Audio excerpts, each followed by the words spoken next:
Question? Yes, sir. Alright, so out of the two Brolys, which one do you like the most? I like the new Broly. Ah, I'm sorry, you like the OG, don't you? I love the OG too, bro. What? You know what? Do you know what I like the most about the new Broly? Well, that's true. I didn't think about it, but that's a really good reason. No, you know what I love about the new Broly? Is they gave him more backstory. Yes. You feel like you understand him a little more. You know what I mean? He's just not this big, lumbering, personified destruction, He's not just this homicidal maniac who destroys planets because the baby next to him was crying. That's kind of lame.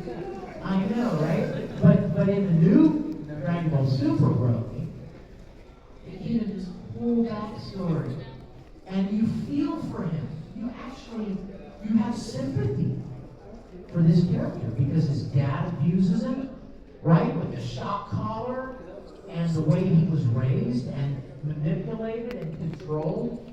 You're like, man, this poor guy, he fights because his dad tells him to fight. He doesn't even know why he's fighting. Like, he's so taken advantage of it. I love it. He kind of reminds me of like Frankenstein's monster, right? He didn't mean harm.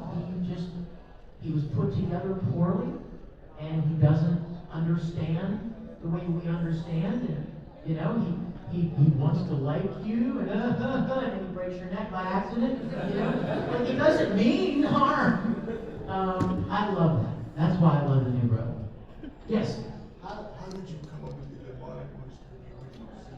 How did you come up with it? Well, I mean, they called me one day and said, this is over the phone, by the way. So imagine how boring this must be. So somebody called me and said, hey man, you want to be a Dragon Ball Z? I'm like, sure, what's Dragon Ball? What's that? And they're like, oh, there's this character named Broly and then movie 8, Legendary Super Saiyan.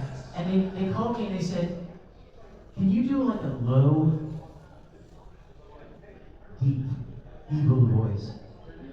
Now listen, this is my voice, right? It was hers. Yeah, it did. And so I said, like right now? On the phone? Like, how scary is that going to be, right? And they're like, yeah, just do something.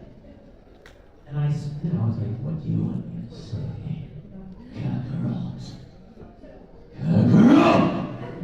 And they're like, and the guy on the phone was like, okay, that was good. All right, and they scheduled me to go, and I recorded it. Now, what I didn't know was that Dragon Ball is pure torture for your thanks.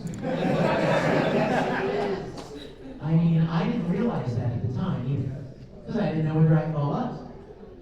And so I went up there, and of course Broly, speaks for 20 seconds, and then he fights and screams and yells and powers up for 2 hours. And so I was going at it because I had never done anything like that. Like, I had done probably 30 or 40 different shows at this point, but nothing like that. Nothing, just pure screaming bloody murder all the time. So I didn't know to pace yourself. And I just went in there and I let loose. And within about an hour, I sounded like this. I was like, oh crap. I didn't have another gagger on in me. And so they're like, go home. Come back next week.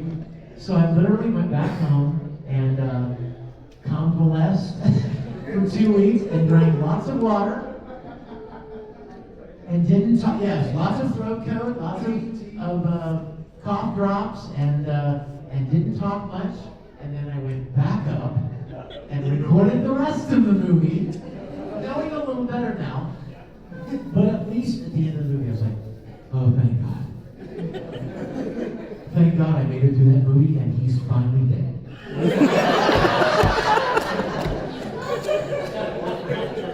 I know why you're laughing. Because nobody dies in Dragon Ball. And so he just kept coming back. And so I love playing the character, but I always like to say I love Broly, but he just doesn't love me back. He was rough. He was rough on the voice, but I really enjoyed the character.